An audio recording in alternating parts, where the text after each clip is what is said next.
Hello everyone, welcome back to our channel. So ఈరోజు మనం ఏం చేద్దామంటే ఎస్టర్డే లాస్ట్ వీడియోలో 2 సమ్స్ చెప్పా. సో ఈ వీడియోలో వచ్చేసి solve sin x divide by dx plus y cos x is equal to x sin x. ఇది మన క్వశ్చన్. సో దీన్ని సాల్వ్ చేద్దాం. Given differential equation is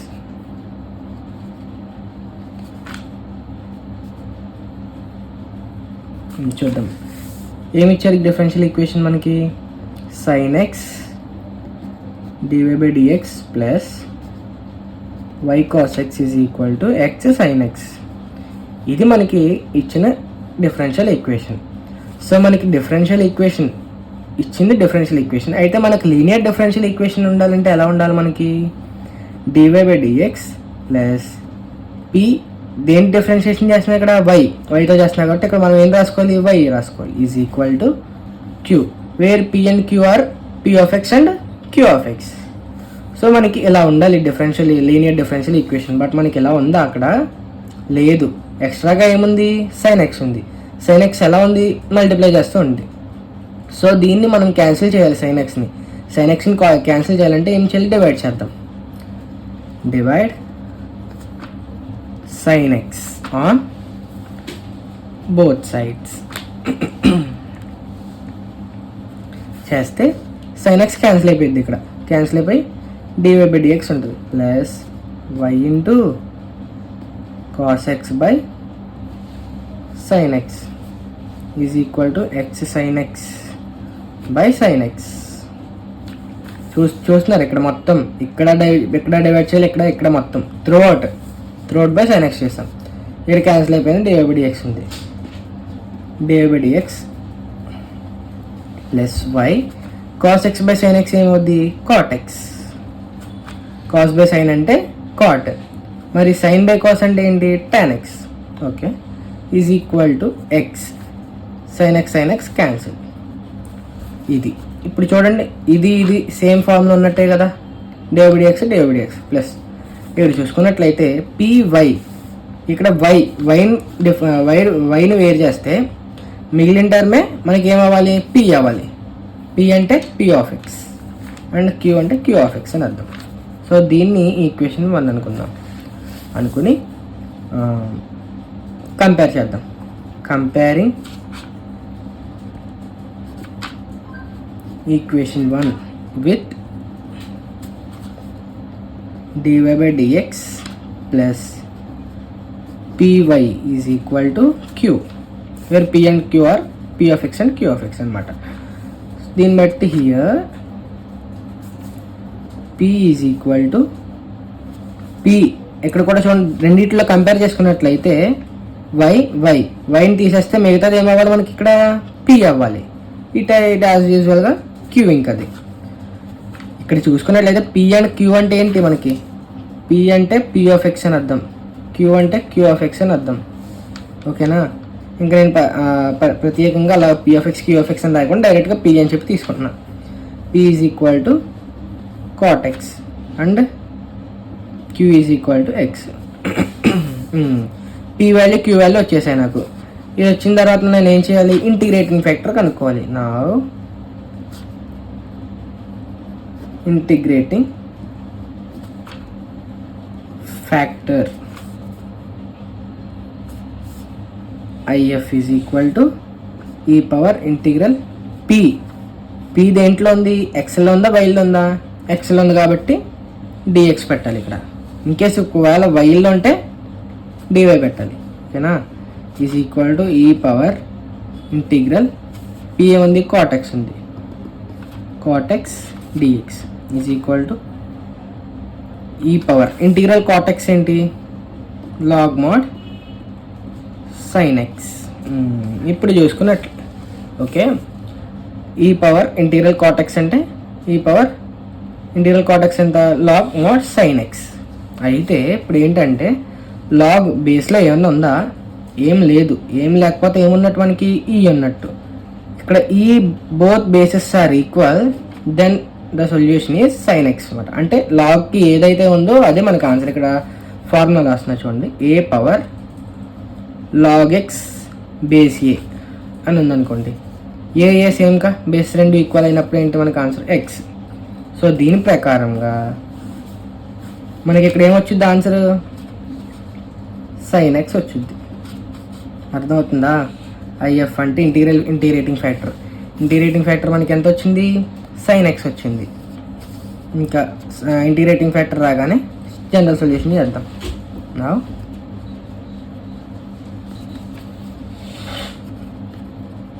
general solution వచ్చిన తర్వాత మనం ఫస్ట్ ఎక్కడికి వెళ్ళాలి, మనం క్వశ్చన్లోకి వెళ్ళాలి. క్వశ్చన్లోకి అంటే క్వశ్చన్ మనం చేంజ్ చేస్తే ఇది వచ్చింది ఈక్వేషన్ 1. ఎక్కడికి వెళ్దాం, దేని డిఫరెన్షియేషన్ చేస్తున్నా ఇక్కడ వైని డిఫరెన్షియేషన్ చేస్తున్నా కాబట్టి ఇక్కడ ఆన్సర్లో కూడా నేను ఏం రాయాలి, ఫస్ట్ వైతో స్టార్ట్ చేయాలి. వైకి సొల్యూషన్ కనుక్కోవాలి. Y into integrating factor is equal to integral q into integrating factor whole dx. ఈ డిఎక్స్ కూడా మీకు దీని ముందు వీడియోలో చెప్పా. ఎలా అంటే ఆ ఇంటిగ్రేటింగ్ ఫ్యాక్టర్ అండ్ క్యూబ్ ఏ టర్మ్స్లో ఉన్నాయి, ఇన్ టర్మ్స్ ఆఫ్ ఎక్సెల్లో ఉన్నాయి. ఎక్సెల్లో ఉన్నాయి కాబట్టి మనం ఇక్కడ కూడా ఎక్స్ రాయాలి. ఫార్ములాలో సబ్స్టిట్యూట్ చేద్దాం. వై ఇంటూ ఇంటిగ్రేటింగ్ ఫ్యాక్టర్ మనం ఇందాక ఏం కనుక్కున్నాం, integrating factor sine x. Y into sine x is equal to integral Q ఏముంది మనకి క్యూ చూసుకున్నట్లయితే ఎక్స్, క్యూ వాల్యూ మనకి ఎక్స్ సబ్స్టిట్యూట్ చేస్తున్నాం. ఎక్స్ ఇంటూ ఇంటిగ్రేటింగ్ ఫ్యాక్టర్ మళ్ళీ ఏముంది మనకి సైన్ ఎక్స్ డిఎక్స్. అయితే మనకి ఇక్కడ ఒక ఫార్ములా ఉంది, ఇంటిగ్రేషన్ బై పార్ట్స్ ఫార్ములా. ఆ ఫార్ములా ప్రకారం ఇక్కడ రాస్తున్నా చూడండి. Integral u v dx is equal to u integral v dx minus main integral u dash integral v dx whole dx. ఇక్కడ యూ డాష్ అంటే ఏమనుకోకండి, యూ డాష్ అంటే డెరివేటివ్ ఆఫ్ యూ అని అర్థం. అంటే మళ్ళీ డియూ బై డిఎక్స్ అని రాయడం ఎందుకని డైరెక్ట్గా యూ డాష్ అని పెట్టేసా. అర్థమవుతుందా? ఇది ఫార్ములా మనకి, దీన్ని ఇంటిగ్రేషన్ బై పార్ట్స్ ఫార్ములా అంటారు. అయితే ఇది రాసుకున్నాక కూడా మనం ఇంకోటి రాయాలి. ఇక్కడ ఏంటి, ఇక్కడ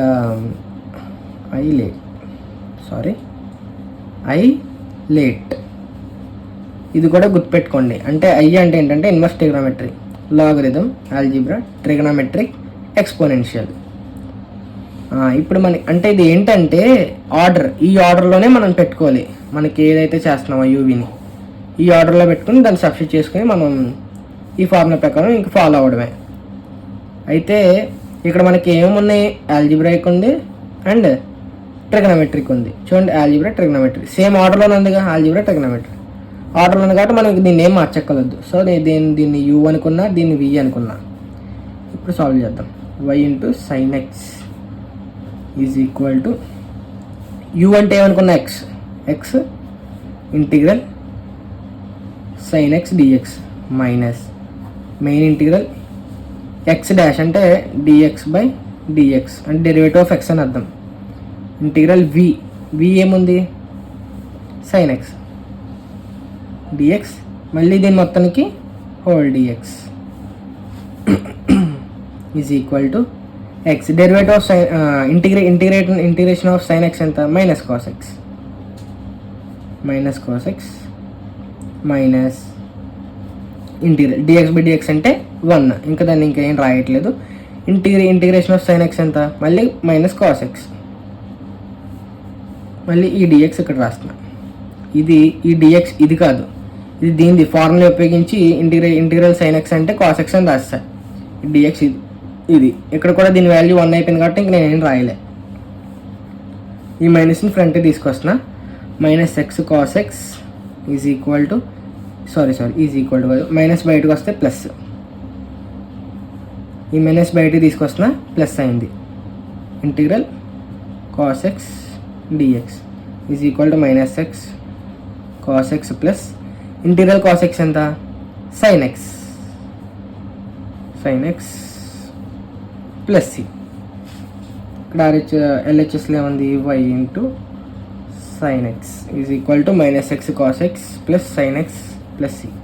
దేర్ఫోర్ ద ఫైనల్ ఆన్సర్ ఏముంది మనకి, required solution is y into sin x is equal to minus x cos x plus sin x plus which is our required solution. ఇది fourth sum. Solve dy by dx plus y by x log x is equal to sin 2x by log x. దీన్ని solve చేద్దాం. Solution given differential equation.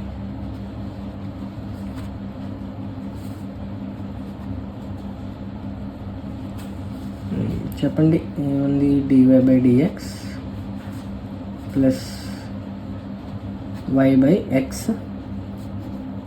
log x is equal to sin 2x by log x. Okay, దీన్ని మనం ఎలా రాసుకోవాలి? dy by dx plus py అంటే మనకి ఎలా ఉండాలి ఇక్కడ రాసినట్టు? dy by dx plus py is equal to q. ఇది కదా మనకు కావాల్సింది. ఎలా ఉండాలి కదా?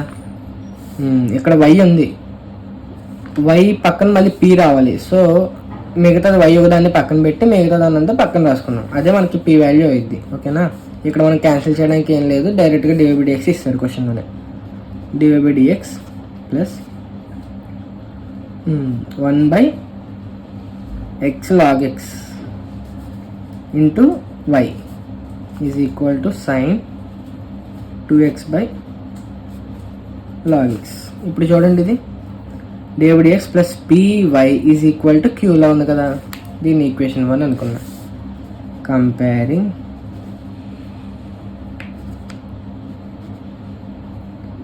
Equation 1 with dy by dx plus py is equal to Q. pq అంటే p of x q of x అని అర్థం. Where p is equal to ఎంత ఉంది మనకి p వాల్యూ అక్కడ? 1 by x log x and q sin 2x by log x. ఇప్పుడు p value q value వచ్చింది కదా. నెక్స్ట్ ఏం కనుక్కుందాం? ఇంటిగ్రేటింగ్ ఫ్యాక్టర్స్ వద్దాం. Integrating factor if is equal to e power integral p dx. ఎందుకంటే p అనేది ఎక్స్లో ఉంది కాబట్టి p dx pdx. That is equal to e power integral 1 by x log x dx. That is equal to e power e 1 by x log x ఎలా రాసుకోవచ్చు మనం? Integral 1 by x by log x కింద రాసుకోకూడదా? ఎందుకంటే ఈ ఎక్స్ని పైన కూడా రాసుకోవచ్చు. అంటే ఒక ఫార్ములా చెప్తా చూడండి. a by b by c by d ఇలా ఉందనుకోండి ఎక్కడన్నా. అంటే a by b into d by c ఇలా రాసుకోవచ్చు. అంటే ఇది పైకి రెసిప్రోకల్ అయింది. యాక్చువల్గా మనకి ఇక్కడ ఎలా ఉందంటే పైన ఏం లేదు, 1 ఉంది. పైన 1 ఉంది. ఇప్పుడు 1 a by b by log x కింద లేకపోతే 1 ఉంది అనుకోండి. ఇది పైకి వెళ్ళినప్పుడు రెసిప్రోకల్ అయితే ఏమైంది? 1 by log x కింద అయింది. ఇక్కడ కింద లేకపోతే 1 ఉంది అనుకోండి. ఈ ఫార్ములా ప్రకారం ఇది పైకి వెళ్ళిందంటే log x by 1 వల్ల 1 by log x అయింది. అప్పుడు ఈ రెండు ప్రొడక్ట్లు ఉంటాయి కదా, 1 into 1 1, x into log x అంటే x log x. సో ఇది ఎక్కడ వస్తుంది? సో దాని ప్రకారంగా అలా రాసా. అయితే ఇది రాయడానికి కారణం ఏంటి? మనకు ఒక ఫార్ములా ఉంది. Integral f dash of x by f of x dx is equal to log mod f of x plus c. అంటే ఇంటిగ్రల్ ఆఫ్ కింద దాని యొక్క డెరివేటివ్ పైన ఉండాలంట. సేమ్ ఫంక్షన్స్ సేమ్ రెండు, కాకపోతే కింద ఇచ్చిన ఫంక్షన్కి దాని యొక్క డెరివేటివ్ న్యూమరేటర్లో ఉండాలి. ఓకేనా? అలా ఉంటే ఏంటప్పుడు log mod f of x కింద రాసుకోవచ్చు. ఇక్కడ ఒకసారి చూడండి, లాగ్ ఎక్స్ దీని యొక్క డెరివేటివ్ ఎంత? లాగ్ ఎక్స్కి డెరివేటివ్ ఎంత? 1 by x ఉంది కదా. అప్పుడు ఎఫ్ డాష్ ఆఫ్ ఎక్స్, ఇది ఎఫ్ ఆఫ్ ఎక్స్, దీని యొక్క డెరివేటివ్ న్యూమరేటర్లో ఉంది. సో అలాంటప్పుడు మనం ఏం రాసుకోవచ్చు? Log mod f of x కింద రాసుకోవచ్చు. Is equal to e power log mod f of x function ఏముంది అసలు కింద అక్కడ ఫంక్షన్ లాగ్ ఎక్స్ ఉంది, లాగ్ ఎక్స్. ఓకేనా, ప్లస్ ఈ పెట్టవలసింది, ప్లస్ ఈ లాస్ట్లో సొల్యూషన్ పెట్టుకుంటే సరిపోయింది.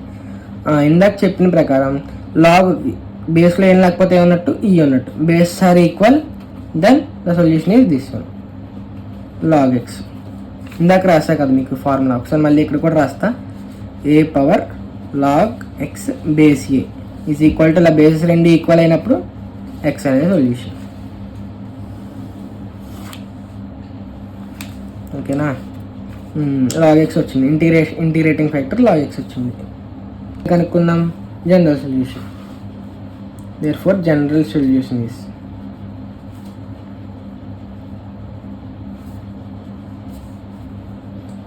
ఫార్ములా ఏంటి? జనరల్ సొల్యూషన్ రాసే ముందు మనం ఫస్ట్ ఎక్కడికి వెళ్ళాలి? క్వశ్చన్లోకి వెళ్ళాలి. క్వశ్చన్లో దేనికి డిఫరెన్షియేషన్ చేసింది? వైకి. సో ఇక్కడ కూడా మనం వైకి సొల్యూషన్ కనుక్కోవాలి. Y into integrating factor is equal to integral q into integrating factor into dx. Plus c లాస్ట్లో పెట్టాలి. ఇక్కడ ఫార్ములా ఇక్కడ సబ్స్టిట్యూట్ ఇక్కడ పెట్టకూడదు. ప్లస్ సి ఇంటిగ్రేటింగ్ చేసిన తర్వాత కాన్స్టెంట్ యాడ్ చేసుకోవాలి. వై ఇంటూ ఇంటిగ్రేటింగ్ ఫ్యాక్టర్ ఎంత ఉంది? Log x is equal to integral Q. Q value ఎంత? ఇటు చూసుకోండి. ఇటు Q value sin 2x by log x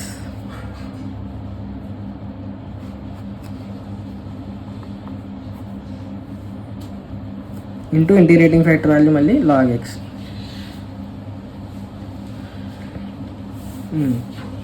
dx log x cancel, y log x is equal to integral sin 2x dx. y log x is equal to interior sin 2x. అసలు interior sin x formula ఏంటి? Interior sin x dx అంటే ఎంత? Minus cos x కదా. ఇక్కడ కాకపోతే x ప్లేస్లో ఏముంది? 2x ఉంది. సో ఎక్స్ట్రాగా 2 ఉంది. ఇప్పుడు డెరివేటివ్ చేస్తున్నప్పుడు ఎక్స్ ప్లేస్లో ఎక్స్ కాకుండా వేరే ఏమైనా ఉందనుకోండి, మనం ఏం చేస్తాం? ఎన్న డెరివేటివ్ ప్రొడక్ట్లో వేస్తాం. అంటే పక్కన ఎన్న డెరివేటివ్ అని చెప్పి దాన్ని మళ్ళీ ప్రొడక్ట్లో వేస్తాం. బట్ ఇన్ ఇంటిగ్రేషన్ మనకి ఎక్స్ట్రాగా అలా ఏమైనా కనిపిస్తే దాన్ని ఎక్కడ వేయాలి? డివైడ్లో వేయాలి. ఇంటిగ్రేషన్ అయితే డివైడ్లో వేయాలి, అంటే బైలో వేయాలి. డెరివేటివ్ అయితే సైడ్ ప్రొడక్ట్లో వేయాలి. ఇప్పుడు ఇంటీరియర్ sin 2x అంటే cos 2x, ఎక్స్ట్రాగా 2 ఉంది కదా, దాన్ని బై 2 వేద్దాం. Plus c y log x is equal to minus 1/2 cos 2x plus c. Okay, therefore the required solution is y log x is equal to minus 1/2 cos 2x plus c, which is our required solution. Thank you for watching.